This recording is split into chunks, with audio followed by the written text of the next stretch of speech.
Thank you for that introduction. It's great to be here. So what I'm going to be talking about is how we can use biology in various forms, biomimicry and biophilia, to address some of the key challenges of our age. I'm talking about resource shortages, climate change, things like that. So what do I mean by biomimicry? Well, here's one example.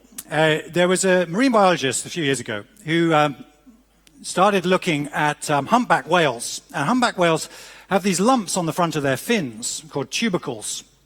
And he hypothesized that these were something to do with the hydrodynamics, that they helped the whale to move and maintain maneuverability at slow speeds. Now, this marine biologist, believe it or not, his name was Dr. Frank Fish. I'm not making that up. You can look it up.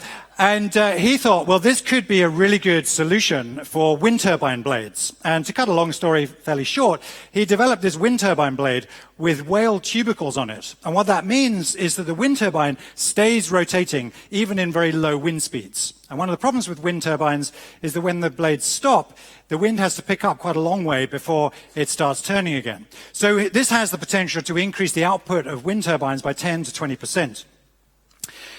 This example, this is a beetle that's called the bombardier beetle, and this defends itself against predators by firing a high-temperature explosion out of its abdomen.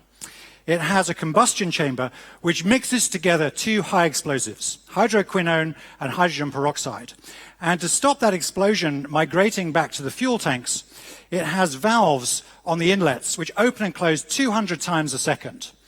And engineers are now studying this in order to develop more efficient fuel injection systems, needle-free medical injections, and even a new form of fire extinguisher. The closest that humans have come to the bombardier beetle was with the Messerschmitt 163. It had used exactly the same compounds as fuel, but they didn't have the same mixing technology, so a lot of these burst into fireballs on the ground. They weren't very popular with the pilots.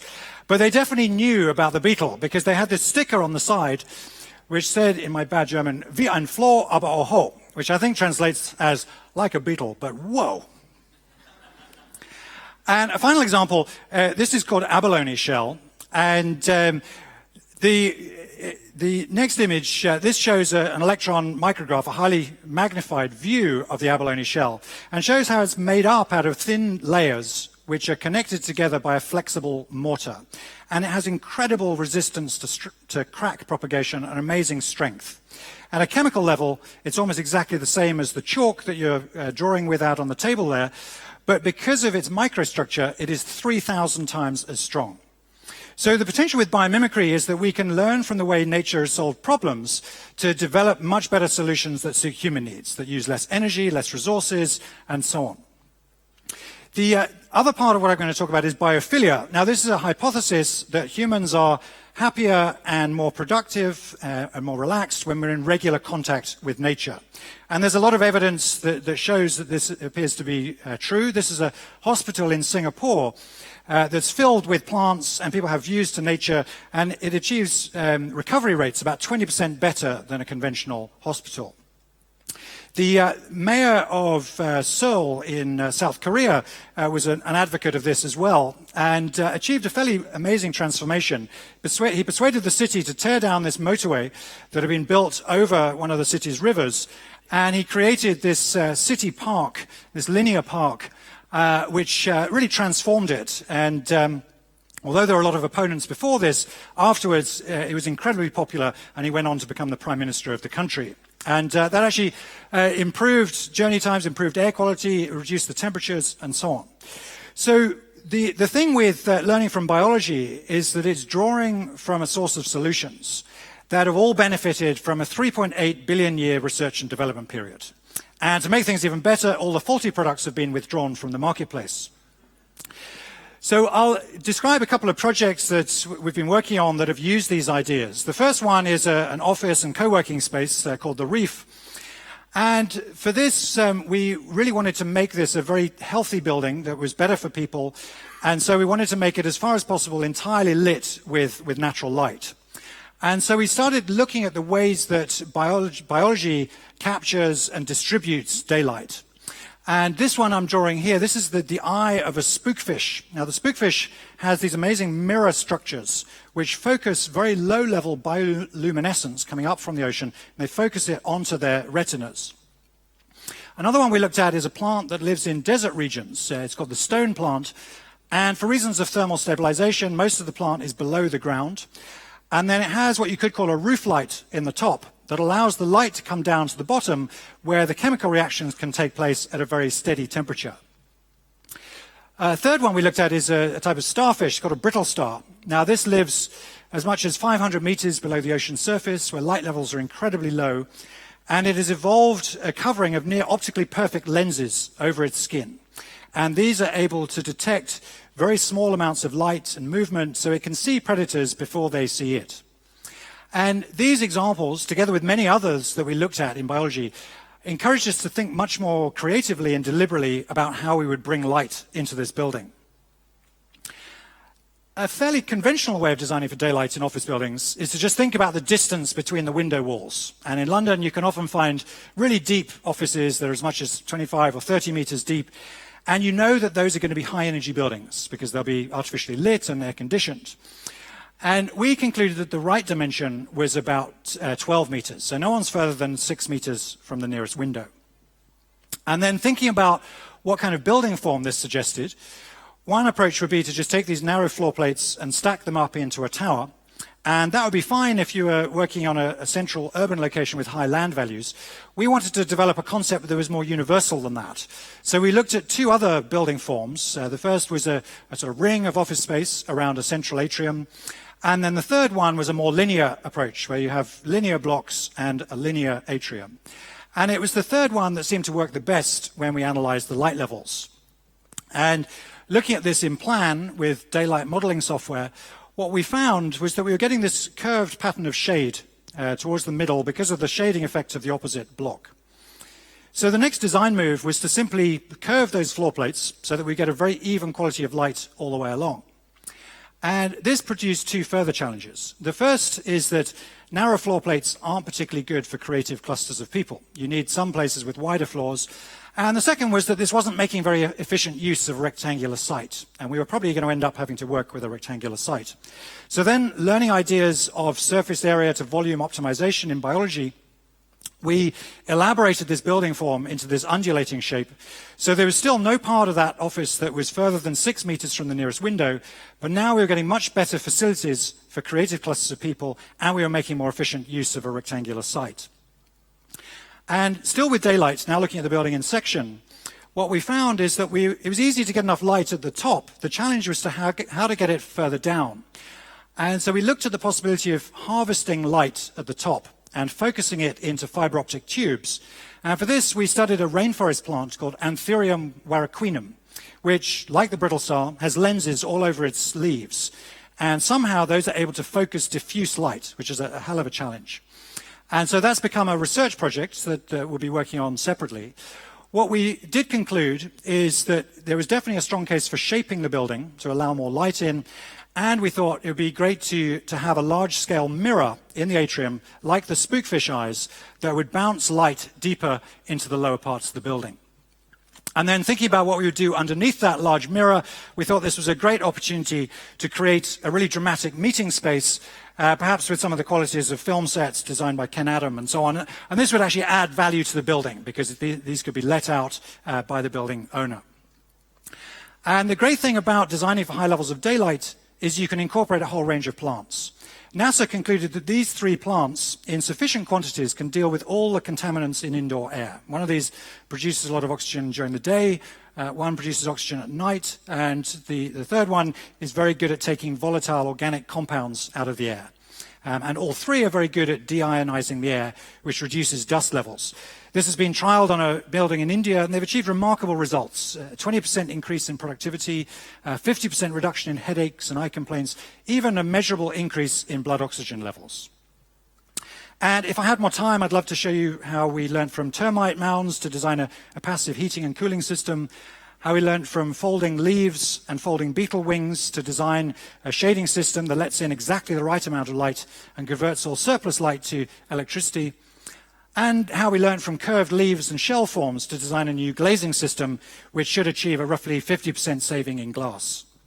So this is how the scheme looks now, and you can see the ideas I was talking about, the form shaped by daylight, the spookfish light reflector in the middle, And we're now working at getting this funded, so we hope to be able to make progress on that soon towards construction. But what we definitely concluded was that it's perfectly possible to build alternatives to the gloomy gas-guzzling buildings that exist, certainly in London. I don't know about Malmö. And it's possible to make buildings that are full of natural light, that are uplifting and regenerative to the human spirit. The next project is a data center, a concept for a new data center. And you might think, well, what on earth can biology teach us about data centers? And the thing here was that the first move was that rather than having a data center in a city and then spending a lot of energy on cooling it, we decided to put this somewhere that was already very cold, which is inside a mountain in Norway that's already been carved out for marble mining. The whole of this interior is at about 5 degrees C all year round. So then it was just a matter of how we could draw that cool air through the data blocks and to keep them cool. And for that, we turned to a principle in biology that's called Murray's Law. And this seems to hold true of nearly all branching systems in biology. There's a very constant ratio between the diameters of the vessels and also the angles. So this appears to be an evolved minimum energy solution. And rather than lay the data blocks out in long lines, which is what the engineers had done previously, we clustered them into a circle, and then we used Murray's Law to optimize this. So using digital design tools that combine lessons from biology to approach a theoretically perfect solution. And this is how the central showcase server would look. This does have a bit of a James Bond quality to it because, first of all, you have to go through a scanner. You go down this long tunnel. You get into a boat to cross this underground lake, and then you end up in the central cavern where the showcase server is. And we've been exploring some of these ideas of flow and digital algorithms further for a rather unglamorous project, which is a water treatment facility. And we were kind of struck by how inefficient that layout looked. And okay, that may be a sort of arrogant view. I don't think it's arrogant, I think it's just curious. So we designed an algorithm that would play with these ideas, that would look at optimizing the positioning and the branching angles. So for a theoretical layout like this, the algorithm would work out the optimum position, and the figures at the bottom are the measure of the total length and the average angle, which are a very good predictor of how much energy that is going to take when it's in operation. And you can see that it ends up looking quite biological. I've got a second one here, which is a different layout.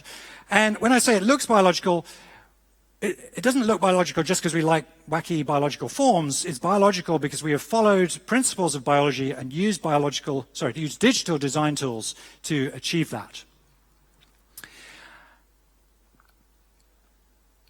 Okay, this one I don't have time to talk about in a great deal of detail, but this was a zero-waste textiles factory in India. And we used biomimicry to completely rethink the design of the factory as well as the processes inside. It's going to be full of natural light all the way through. Every part of that building has views out to nature. And the water treatment system is down the middle using plants. So there's biomimicry and biophilia in this. It's a zero-carbon scheme, and it's very close to zero waste. Frustratingly, the client is not going ahead with this at the moment because they regard a 5 to 6 year payback period as too long. And I really think that economists and businesses need to start taking a longer-term perspective on some of these solutions. Nearly all the solutions we need to address climate change, resource shortages, and so on, nearly all of those solutions already exist. And very often, the obstacle is conventional economics. This is a scheme we've done for a house, and this is learning from the abalone, which was the shell example I mentioned at the beginning. So the secret of the abalone is that it fixes together a number of very thin layers with a flexible mortar. And in this case, it's producing a house that would use roughly 50% of the amount of material of a conventional approach. And finally, I'm going to say a little bit about the Sahara Forest Project. Not a lot because I've talked about this in my TED Talk. What we were trying to do here was to address multiple challenges simultaneously. I think there has been a tendency for sustainable designers to perhaps just focus on one challenge at a time, whether that's climate change, desertification, water shortages, or whatever. And we had a hunch that if you use clever integrated solutions, you could address these challenges simultaneously. We also reckoned that looking at the world's deserts as major concentrations of energy could be part of the clue to solving our energy needs. And we were struck when we looked into the history of deserts that a lot of the world's deserts were vegetated a very short time ago. North Africa was covered in cedar and cypress trees when Julius Caesar arrived. And the slides have got out of order there. Okay, I'm missing a slide. There's supposed to be a slide about a beetle. Now, this is a beetle that has evolved a way of harvesting fresh water in a desert location. And we've used that to develop a type of greenhouse that is cooled and humidified with seawater. And then by combining it with forms of solar energy, such as this, concentrated solar power and PV, the two technologies are actually much more efficient when you put them together. So the solar energy is as much as 10% more productive. We can evaporate more seawater with the waste heat from the CSP and create more fresh water in the greenhouses. And in the shade created by the mirrors, we can plant a whole range of crops that would not grow normally in direct sunlight. And this is a vision for how it'd look at large scale. And this is where we were about 6 years ago. So it's a model for how we could create zero-carbon crops, grow zero-carbon crops in some of the most water-stressed parts of the planet, as well as producing renewable energy and revegetating deserts. And we publicized this. We got some very nice publicity. It was picked up all over the place. And we were hoping that we'd get a phone call from a philanthropic tycoon saying, I'll have one of those, please. And it didn't quite work out that way. So I started sending these articles to people in my address book. And the guy that it really worked with was a guy called Frederick Hauger from the Abalone Foundation in Norway. I'd met him at a conference, and they actually became a partner in the project. And one of the first things we said to our Viking friends was, we're very pleased with the project, but we don't feel as though we've got it in front of the right people yet. And then a few months later, they heard that the King of Jordan was on a state visit to Norway, and they managed to present the scheme to him. And he had with him one of his ministers, whose genuine job title was the Minister for Mega Projects. And they both loved it. And we thought, okay, now we're getting it in front of the right people. So that's my colleague shaking hands with the King of Jordan. And we developed this further. We looked at other technologies to bring into the cluster. We built the first version in Qatar, which worked very well. And we also monitored what was happening to the biodiversity.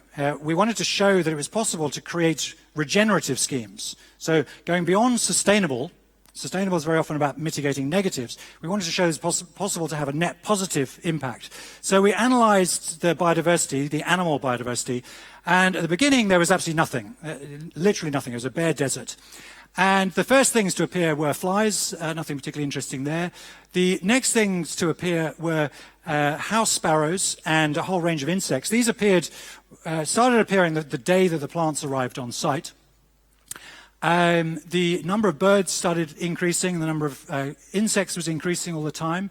Then we had our first problematic species, a rat, and the number of rats started increasing in a pretty big way. We had mice as well.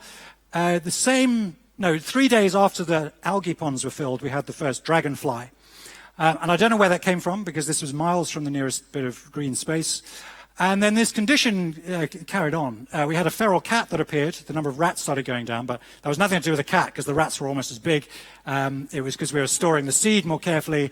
And then as plants were becoming more established, we were getting rarer birds like the hoopoe, and so on. And I don't have time to talk about all of these, but essentially this is what we achieved on a 100 by 100 meter site in 8 months. So if this was done on a bigger scale over a longer term time scale, I'm convinced we'd have an even more profound regenerative effect.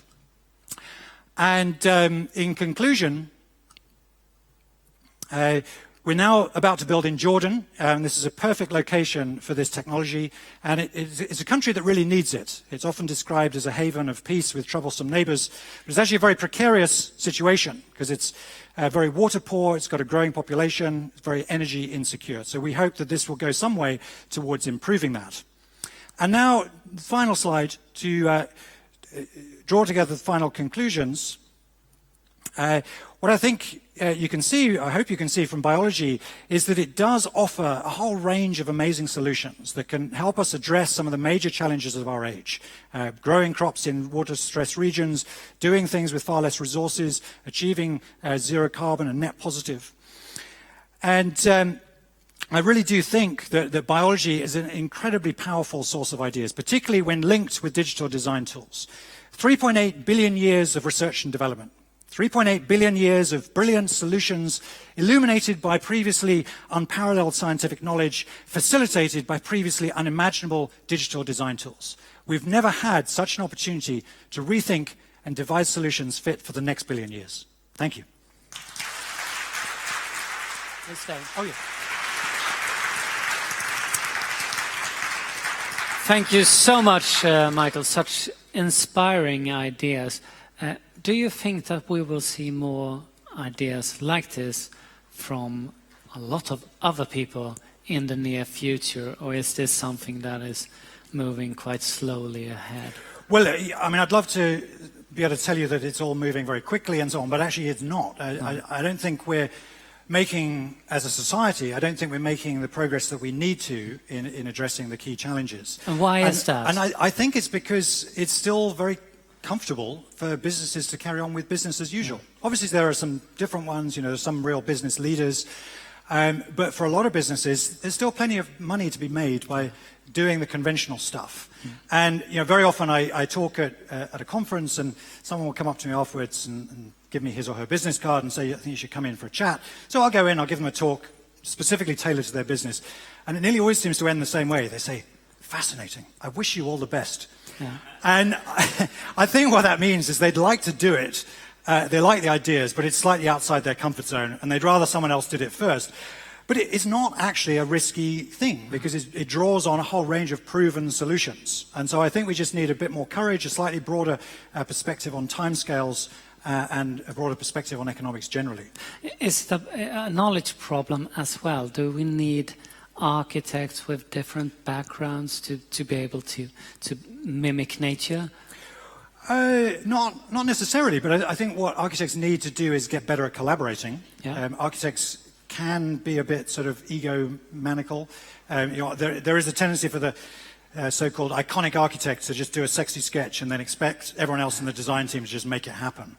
And I think that is very out of date and verging on insulting. So we try to gather together really excellent collaborative teams that has to include a biologist, and then we find a way of drawing out the best ideas from the team and unifying that into the scheme. Yeah.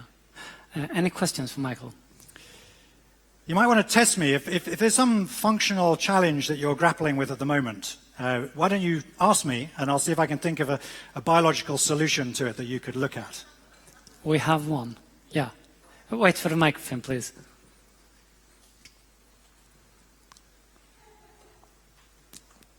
Hi, thank you for a nice talk. So my question to you would be, biology and nature is very large. How do you go about finding the right answer in nature to the specific problem? What is your design mode and way of exploring? Yeah, good question. There are two ways, I would say. One I would characterize as sort of engineer's way, and the other as more of a designer's way. Both are valid. The engineer's way is that you define the challenge as carefully as possible, and then you look to see how it's been solved in biology, and then you translate that understanding. The way that is a bit more like a sort of designer's approach is that you're just observant and you spot amazing solutions and you think, I know what I could do with that. And then you apply it.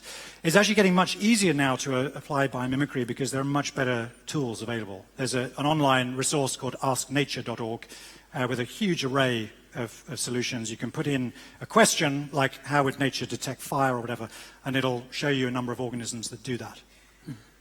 If we want to follow your work, how can we track your work? Well, we have a website, yeah. So by all means get in touch through that.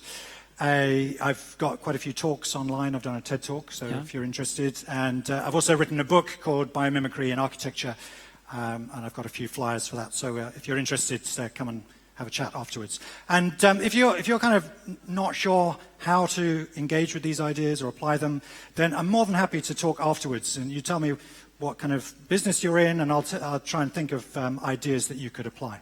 Okay, thank you so much. Thank you, Michael, Pawlyn.